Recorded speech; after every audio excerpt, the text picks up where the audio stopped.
Hey everyone, it's Ruben, and y'all been asking for an update, so here it is. Um, Before we get started with the update, I want to remind everyone if you feel bad, go to the doctor. You might be sick. Don't put it off. Alright, so today is November the 8th. I had my first RCHOP infusion on November the 2nd. So this is day 6. Um, and it's been rough as hell. When I was initially admitted to the hospital, the oncologist said it was going to get worse before it gets better. She was right. So let me tell you a little bit about what happened. On the 2nd, they pumped me up full of the RCHOP. Now, RCHOP is the specific chemotherapy that I'm receiving. It's pretty aggressive because my cancer is aggressive, and it's powerful stuff. It's not a toy.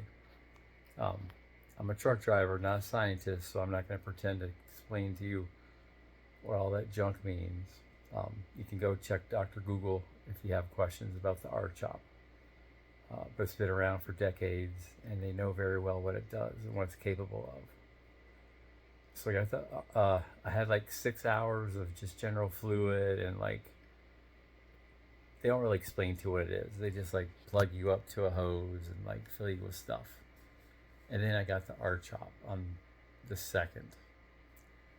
So the junk they put in you before the RCHOP like sets you up to be okay for a couple days.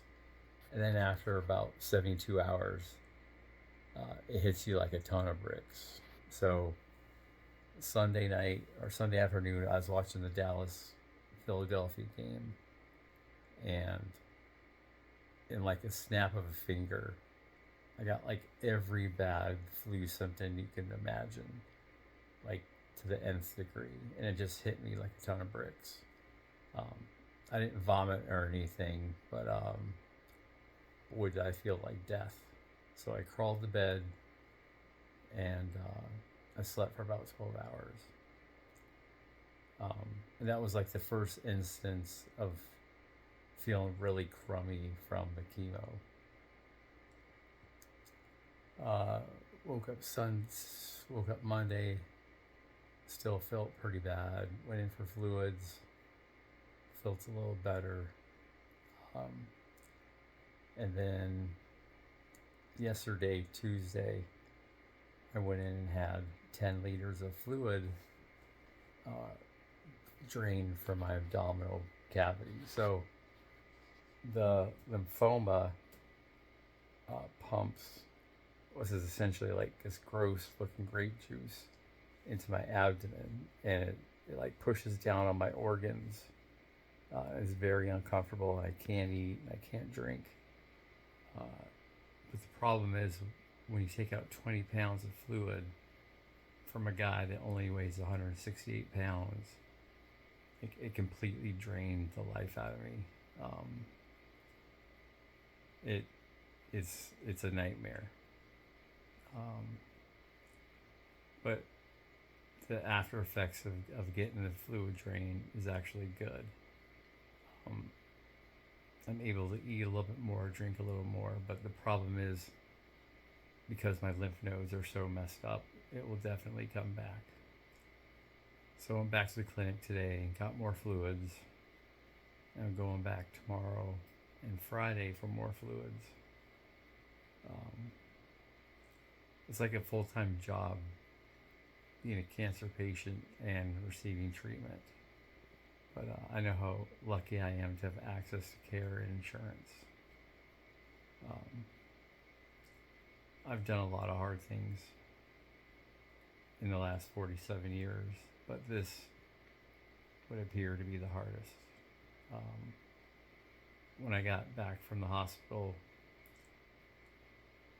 yesterday, I was so exhausted.